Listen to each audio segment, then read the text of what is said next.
Hey everyone, today we're diving deep into Are You Mad at Me by Meg Josephson. This book is all about stopping the constant worry about what others think and starting to live for yourself. Meg starts with her own story, which really sets the tone. Meg shares how, at 20 years old, she went to her first therapy session in New York City. She asked her therapist, "Why do I always think people are mad at me?" Instead of a quick fix, the therapist dug into her childhood. Meg grew up with an alcoholic dad whose mood swings made her hyper-alert. She learned to be perfect and good to keep the peace at home. As a kid, Meg would listen to her dad's speech to check if he'd been drinking. Now, as an adult, she does the same thing, like analyzing a friend's text with a period instead of an exclamation point, thinking it means they're upset. She realized this hypervigilance was a survival tool from her past, but it was still running her life. Healing wasn't a checkbox, it was messy. After a concussion forced her to rest, she started meditating and stopped numbing her feelings. Over time, she became a therapist helping women with anxiety and people-pleasing. She wrote this book because she saw so many people, especially women, stuck in the same fear. It's not just about people-pleasing, it's about the root, the fawn response from trauma. Chapter 1, The Other F Word, Understanding the Fawn Response. This chapter is crucial. It explains what the fawn response is and why it's so common, especially for women. Meg talks about being called too sensitive as a kid. She felt everything deeply, but now sees it as a superpower. It came from scanning her dad's moods to stay safe. The fawn response is one of 4 threat responses: fight, flight, freeze, fawn. Fawning means making yourself appealing to the threat, being helpful, agreeable, to feel safe. It's overlooked because society rewards it. We get called selfless or get promotions for people-pleasing. Example, Meg thought fawning was her personality, a cool girl with no opinions, adjusting like a chameleon. As a kid, she'd monitor her dad's mood and say the right thing to avoid outbursts. Now, as an adult, she realized this left her disconnected, like not knowing her favorite color when shopping for towels. Fawning isn't nice, it's survival. Nice is about perception. Compassionate is authentic kindness without abandoning yourself. Hypervigilance is key. Always on alert for threats, scanning emotions. Meg uses the zebra versus human brain example. A zebra sees a lion, runs, then relaxes when safe. Humans replay it. What if the lion comes back? Our bodies stay in alert mode even when safe. Example, hearing a noise at night, heart pounds, plan escape, but it's the dryer. For fawners, this alertness is constant, like worrying, "Are you mad at me?" over nothing. Trauma isn't just big events, it's accumulated small ones that feel big to the body. Complex trauma from ongoing relational issues like neglect breeds fawning. Sometimes fawning is needed, like for marginalized people surviving in oppressive systems. Women, POC, LGBTQIA+, disabled folks fawn to navigate patriarchy, racism, etc. Reflection. Notice hypervigilance in daily life. Is it protecting or unnecessary now? Chapter 2, Now and Then, How Past Shapes Present, with case studies. This chapter uses real-life examples, composites, to show how fawning starts in childhood and persists. Meg shares more of her story, family card trip where dad's rage made her think, "Be good to keep peace." Key idea, past wounds aren't about blame, but understanding so they don't control now. Many deny impact. "I turned out fine," but deep down, fear lingers. Learning to fawn often from high-conflict, tense, neglectful homes. Roles like peacekeeper, performer, caretaker, lone wolf, perfectionist, chameleon. Peacekeeper, Brianna. Mom's moods ruled home. Conflict, yelling or silence. No repair. Brianna hid things, apologized to end silence. Now, downplays issues, avoids conflict, over-apologizes. Believes. Easier to shove emotions down, must prove she's good. Performer, Theo. Constant parent tension, no outbursts. Theo used humor to lighten the mood. Now feels responsible for others' happiness, always on, catastrophizes. Believes emotions make unhappy, unsafe to relax. Caretaker, Sophie. Sister's issues took parents' focus. Sophie helped to feel loved, parentified. Now overextends, resents, hyper-independent. Believes value in helping, emotions a burden. Lone wolf, Alicia. Emotional neglect, no interest in her life. Learned self-reliance. Now isolates, seeks validation externally. Believes love hard to get, unsafe to let close. Perfectionist, Carter. Dismissed emotions, pressure to achieve. Now hides messiness, fears mistakes. Believes must be perfect for love. Chameleon, Rachel, Lucy. Bullied or abused, adapted by morphing. Now lost sense of self, fears being seen. Believes blend in to be safe. Fawning ties to attachment. Anxious seek reassurance, avoidant, hyper-independent, both avoid abandonment. If no memories, heal using present feelings as blueprint. Fawning checklist, worry about opinions, no boundaries, fear trouble, seek approval, etc. Familiar is safe. Body seeks known, even toxic. Unfamiliar, healthy, feels dangerous. Trauma reenactment, gravitate to similar chaos to fix it. Brains are neuroplastic, can change. Thank past self, now rest. Chapter 3, Breaking Free, Practical Tools for Healing. All right, let's move into Chapter 3, where Meg Josephson gives us some hands-on tools to break free from the "Are you mad at me?" cycle. This part is super practical. Tool 1, mindfulness and self-compassion. Meg stresses starting with mindfulness, just noticing your thoughts without judging them. It's about being kind to yourself instead of beating yourself up for feeling anxious. Imagine you're at work and your boss doesn't reply to your email right away. Your mind jumps to, "They're mad at me." Instead of spiraling, take a minute to breathe and say, "It's okay to feel this way. I don't need to fix it now." This helps you pause the panic and treat yourself like a friend. Meg suggests a simple exercise. Set aside 5 minutes daily to sit quietly, notice your breath, and let thoughts come and go. Over time, this builds a safe inner space, like a cozy room you can retreat to when worry hits. Tool 2, identifying and naming emotions. The next tool is learning to name your feelings. It sounds basic, but it stops the overwhelm by giving your brain a handle on the chaos. You're lying awake at 1 a.m., chest tight, wondering if a friend is upset because they didn't text back. Instead of spiraling, try saying, "I feel anxious and scared." Naming it, "This is anxiety," makes it less of a monster and more manageable. Meg says this can even lower the intensity because your brain likes to categorize. She recommends keeping a little journal. Jot down one emotion a day and what triggered it. Over weeks, you'll see patterns and start feeling more in control. Tool 3, setting boundaries. Boundaries are a big deal here. Meg explains that saying no or setting limits feels scary for fawners, but is key to reclaiming yourself. Your coworker asks you to take on extra work last minute, and you usually say yes to keep the peace. Next time try, "I can't do it today, but I can help tomorrow." It's tough at first, but it teaches others you value your time and you'll feel less drained. She suggests starting small. Say no to one small thing this week. Notice how it feels. It's like building a muscle. The more you do it, the stronger you get. Tool 4, reconnecting with your true self. This tool is about rediscovering who you are beyond people-pleasing. Meg asks readers to explore what they like, not what others expect. Maybe you've always picked movies your friends love, but never your favorites. Next movie night, suggest one you enjoy, like a quirky comedy, and see how it feels to share your taste. It's a step towards knowing yourself again.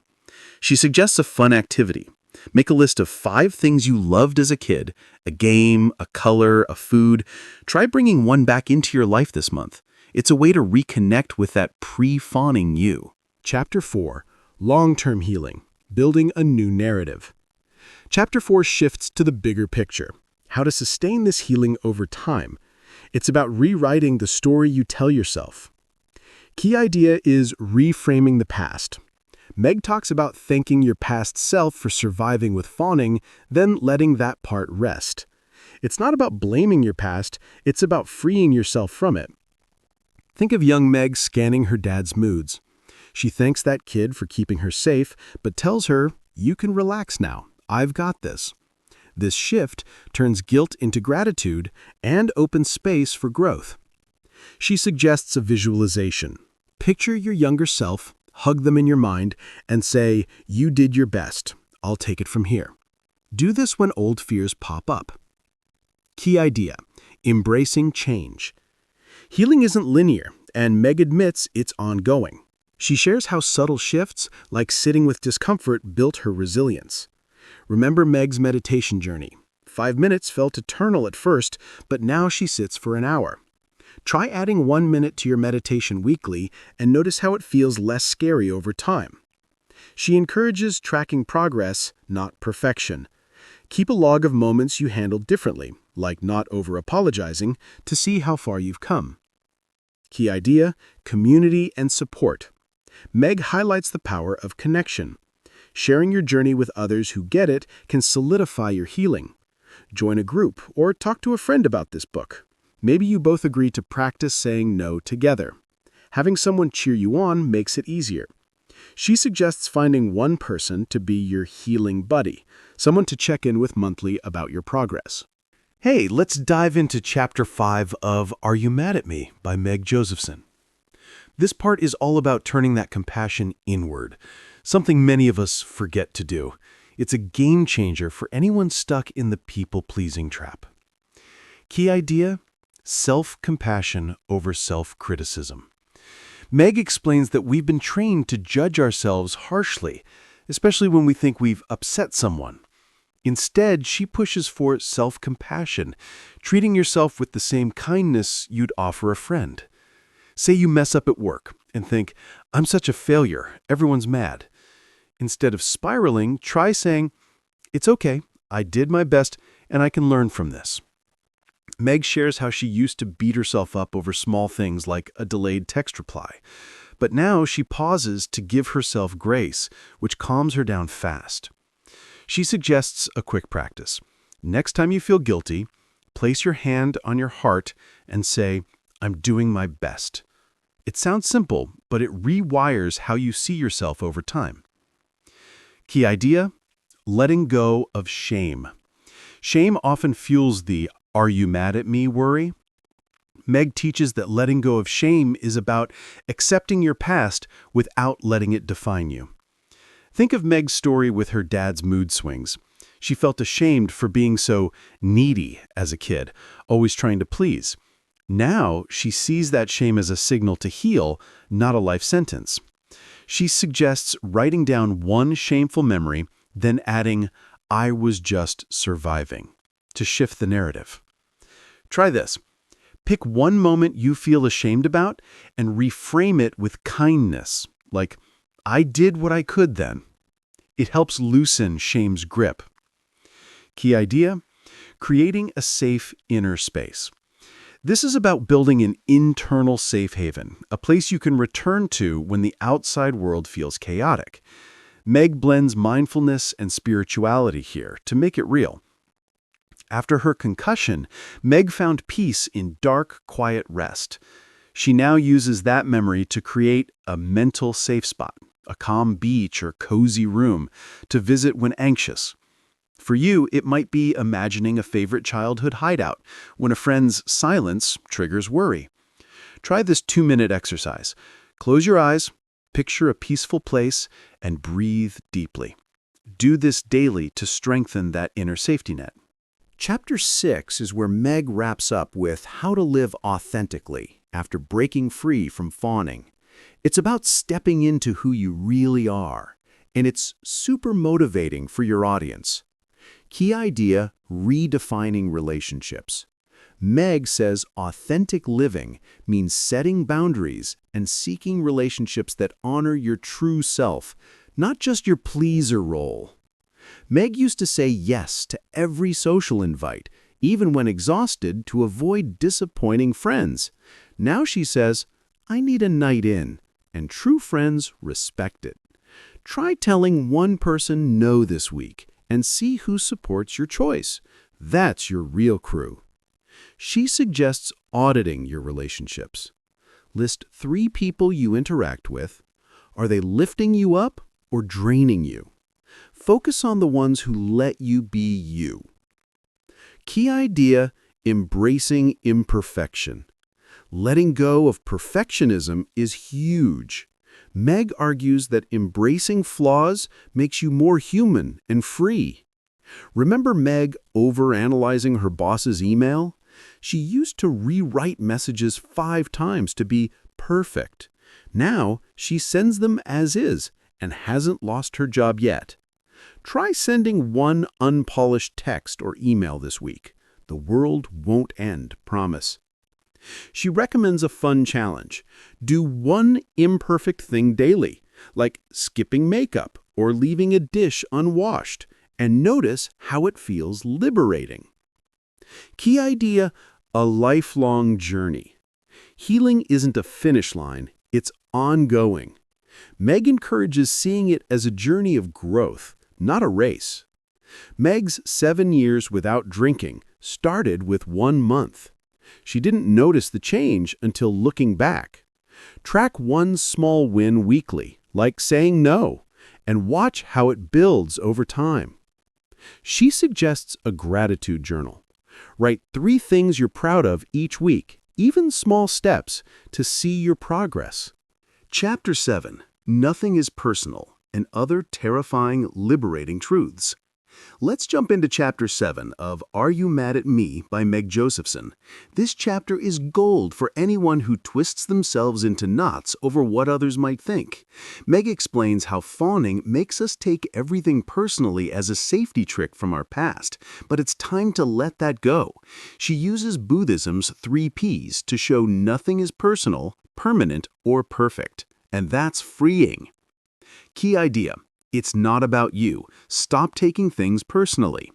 Meg says many fawners learn to blame themselves for others' moods or actions because it gave a sense of control in chaotic homes. Now, it just hurts us. Instead, see it as a window into your own wounds. Anne chats with a guy at a party who's not interested. She spirals, thinking, I'm boring. No one will love me. Meg helps her see it's not proof she's unlovable, it's just that he's not a match. Anne realizes she over-explains to avoid rejection, a habit from not feeling heard as a kid. By soothing that scared part, like saying, "You're safe," she stops the spiral. Another example, Michaela fears being found out as imperfect. A small work mistake makes her think coworkers see her as incapable. Meg shifts focus. Thank the perfectionism for protecting you as a kid, but now soothe the fear by asking, what does this part of me need? Like a hug or reminder you're worthy. Key idea: the 3 Ps. Nothing is personal, permanent, or perfect. Meg borrows from Buddhism teacher Ruth King for these truths to ease fawning. Nothing is personal.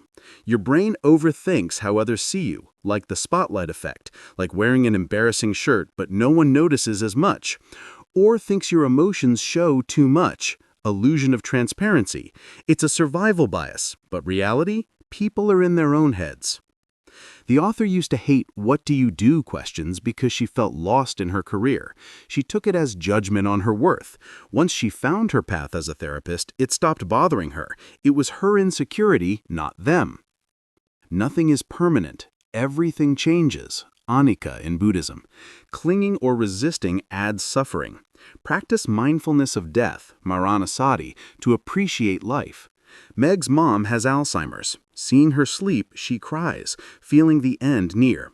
Mom wakes briefly, says, "Don't worry, everything's okay." It reminds Meg life is short. Why fawn? She meditates on death daily to live fully, not please others. Nothing is perfect. Life sucks sometimes. Accept it without extra self-hate. Use nicer tool. Notice the thought. Invite it to stay. Get curious if it's true. Embrace yourself. Return to now. Breathe. Cindy has social anxiety, fearing she's weird like her family said. She isolates, proving her fears. Meg helps her see some people are mean, not personal, and she survives rejection.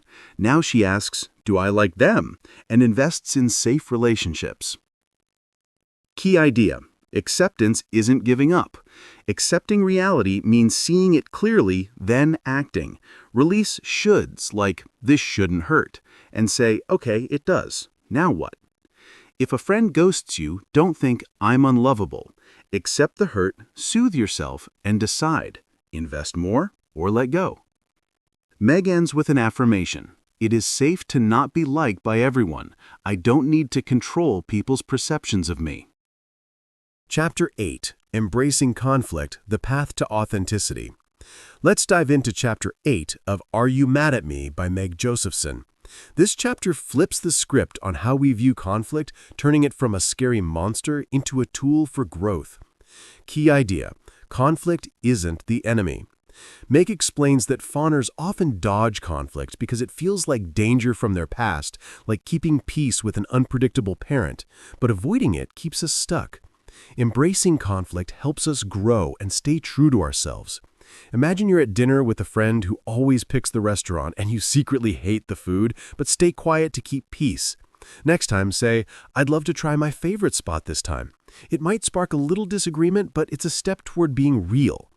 Meg shares how she used to avoid saying no to clients' demands, fearing their anger, but learned that a respectful no built stronger trust. She suggests starting small. Pick one low-stakes conflict this week, like choosing a movie over someone else's pick, and see how it feels. It's like dipping your toe in, not jumping into the deep end. Key idea: learning to tolerate discomfort. Conflict brings discomfort, and Meg says that's okay. For fawners, this feels like a threat, but tolerating it builds resilience. It's about sitting with the unease instead of fixing it. Say a coworker snaps at you over a mistake. Normally, you'd apologize endlessly to smooth it over. Instead, try pausing, breathing, and saying, I see you're upset. Let's talk when you're ready. Meg recalls feeling shaky telling a friend she needed space after a fight, but that discomfort led to a deeper, honest bond. She recommends a practice. When discomfort hits, count to 10 breaths before reacting. This gives you space to choose your response, not just react out of fear. Key idea: repairing relationships through conflict. Meg teaches that conflict can lead to repair, not ruin, if handled with care. It's a chance to show you're human and build stronger connections. After a disagreement with her sister about plans, Meg felt guilty but forced herself to call and say, I'm sorry I got upset. Can we figure this out? They ended up laughing and planning better. For you, try reaching out after a spat with, I value us. Can we fix this? It turns tension into teamwork. She suggests a repair script. I'm sorry for my part. I want to understand you. Can we work this out? Use it after any conflict to practice healing. Chapter 9, Sustaining Change, is all about making it stick. Meg knows healing can feel fragile, so she gives practical ways to make it last. Key idea: building daily habits. Meg says small, consistent habits anchor your new self. It's not about perfection, but showing up for yourself daily. Meg started with 5-minute meditations that grew to an hour. Try setting a 2-minute daily check-in. Ask, what do I need today? Maybe it's rest or a walk. She used to skip self-care for others' needs, but found a quick stretch kept her grounded. She suggests picking one habit, like journaling a feeling or stretching, and do it daily for a month. Track it to see the difference. Key idea: navigating setbacks. Setbacks happen, and Meg encourages seeing them as part of the journey, not failure. It's about getting back up with kindness. After months of saying no, Meg once caved to a friend's demand and felt old guilt creep in. She paused, forgave herself, and reset. If you overplease after progress, try saying, I slipped, but I'm still learning, and move on. She recommends a reset ritual. After a setback, write one thing you did well and one next step. It keeps momentum going. Key idea: celebrating growth. Meg stresses celebrating every step to reinforce change. It rewires your brain to see yourself as capable. Meg celebrated 7 years sober with a quiet hike, noticing how far she'd come from numbing pain. Celebrate a small win, like setting a boundary with a treat or a cheer in the mirror. She suggests a victory log. Note 3 wins monthly, big or small, and review them to boost confidence. We've journeyed through Meg Josephson's Are You Mad at Me?, uncovering the fawn response, healing tools, and embracing conflict. Now, let's step into Chapter 10, Your Journey Forward. It's October 6th, 2025 tonight, and we're wrapping up with a message to carry you into a life of authenticity. Let's dive in. Meg looks back on her path, from a tearful 20-year-old in therapy to a therapist helping others. She says healing isn't a finish line, but steps you claim as yours. Her first session, figuring out her dad's moods, was the start, and now she sees it as strength. Think of your own moment, maybe when you over-apologized or feared rejection. She invites us to reframe it. Every stumble taught resilience. Her 7 years sober began with just 1 month. Progress builds quietly. Why not write a letter to your future self? Jot down 3 hopes, like setting a boundary or finding peace, and read it in 6 months. It's your story to own. This isn't the end. Meg calls healing a lifelong invitation to show up for yourself. She still meditates daily, a habit from her recovery days. And it's not about perfection, just consistency. Try this. Set a 2-minute reminder tonight to ask, what do I need? Maybe it's rest or a walk under these October stars. She adds that small acts weave a life of peace. Start where you are. Create a healing playlist with songs that lift you and play it when old fears pop up. It's your anchor. Meg ends with a call to share. She says your healing ripples out, touching others. Her viral video proved we're not alone. Share one tip from this book to a friend who overthinks. Post about it with hashtag #AreYouMadAtMe. Maybe you tried the 10-breath trick or set a boundary. Let's build a community. She closes with, together we redefine what it means to be enough. This is your journey forward, bold, messy, and yours. Chapter 10 reminds us you are enough, even when not everyone likes you. Thanks for this ride through Are You Mad at Me? Like, subscribe, and share with your friends. See you next time. Live true.